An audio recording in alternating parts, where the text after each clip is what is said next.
Well, bladesmiths, welcome to the forge. You're here to test yourselves and your bladesmithing skills against each other and against our clock. Well, bladesmiths, today in this competition, we're gonna be paying tribute to some badass cowboys from South America, the Gaucho. Smiths, we want you to build this.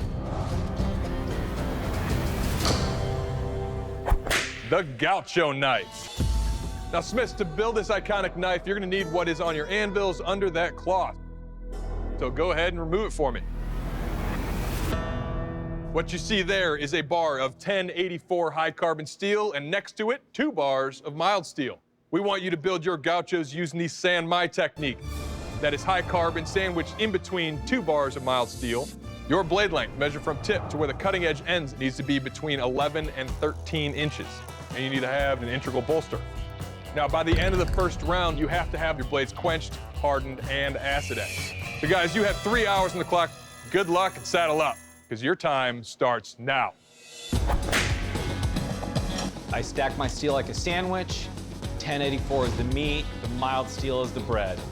The good 1084 steel is your cutting edge. It'll hold. The mild steel is nice and soft and ready to absorb any blows. I feel great. I think I set myself up for success. San Mai is a process I use quite a bit in the forge, so I really lucked out with this challenge. My biggest concern is making sure my welds set off the get-go. With the San Mai construction, you don't have that many layers to back up any delaminations. You have 2 welds, and those 2 welds have to hold. Josh setting his first weld with a hand hammer. Yeah, there's a little bit more propensity of weld flaws if you do that. Bladesmiths, you only have 2 hours left to finish your gauchos. I get a rough blade profile, and I am ecstatic. I'm starting to feel the pressure of the clock, and as I work in that bolster by hand and realize that if I use the press, I can save time and a whole lot of effort. Looks like it's coming together just fine. Time's ticking. I need to forge out my blade. I'm feeling worried. The San Mai has a tendency to warp in the quench, especially if you have heated one side more than the other, or you have thinner mild on one side than the other. So to mitigate this, I want to quench thick and then grind thin. Eduardo just quenched at the right temperature. The hardest part is over. My blade is hard. Now I just need to pretty this bad boy up. I hit the grinder, and I'm just digging into it.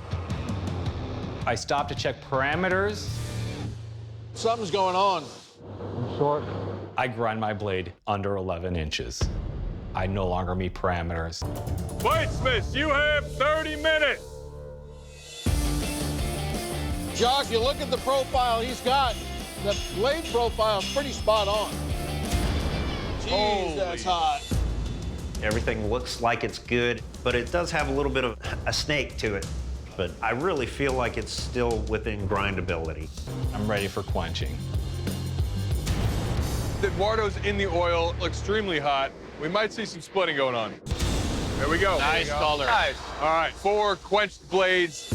I've got one little warp, so I'll go over and correct that on the anvil. Kind of put a little pressure on it, straighten it up. I still had enough meat left on it to straighten it out in the final grind before turning it into the judges. As I'm grinding the blade for a second time, I feel a pop. There is a seam from the top of the blade all the way to the bottom. I am thinking I'm gonna get sent home. I don't have the time to start over, but I am not giving up. With a 3rd quench, the grains are going to expand. My blade has become brittle. I am terrified that this is gonna just shatter like glass, but I don't have a choice. I have to get this blade to a grinder and finish this blade and meet parameters. Bladesmiths, you have 15 minutes. As I'm grinding away, there's a freaking crack. Almost the whole length of the spine. I think I'm pretty okay in just grinding this back. Hopefully it doesn't come back and bite me in the butt. I get my blade to a shape that I like, so I put it in the etch so that I can see that I've exposed high carbon material all the way down my blade. I've got high carbon steel all the way down the middle. Everything looks right until I flip it over. I have a crack right down the center of my blade. 5, 4, 3, 2, 1. Bladesmiths, the first round of this competition is over. Bladesmiths, in the first 3 hours of this competition, you took 3 pieces of metal and turned them into your own renditions of the Gaucho knife. The time has come for your first critique, and unfortunately, an elimination. Gary, you're up first. You ready? I'm ready. Please present your work. All right, Gary, you've got a nice form of the Gaucho knife. And you were very careful with your temperatures, especially when you quenched. So the steel looks pristine. The bolster looks great. But overall, clean work. Good job. Thank you. Eduardo, how are you feeling? Pretty good. All right, please present your work. All right, Eduardo, it's pretty much spot on as far as the profile goes. If you move forward, there's the slightest crack on the steel here. I have a feeling it's very close to the surface and not very deep. Very slight, but would be a good idea to address, but it's looking good. Matt, how are you doing? Pretty good, all things considered. All right, please present your work. Hi, Matt.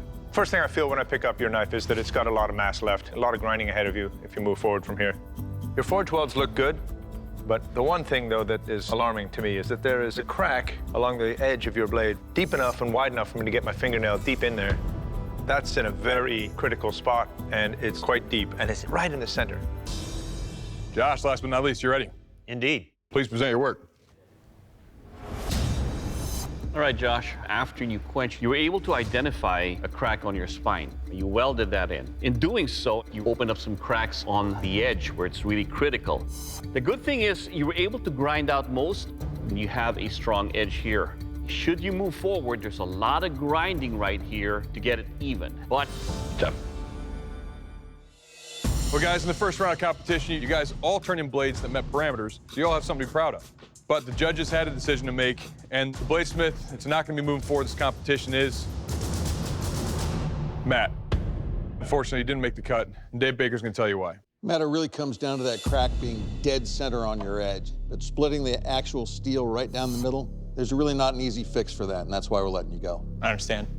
Well, Matt, you were very clearly a talented smith, but unfortunately, your time in this competition has ended. I'm going to have to ask you to please surrender your work and step off the forge floor.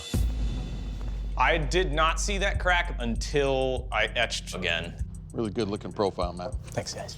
So there was really very little I could have done about it. But the experience here was a blast.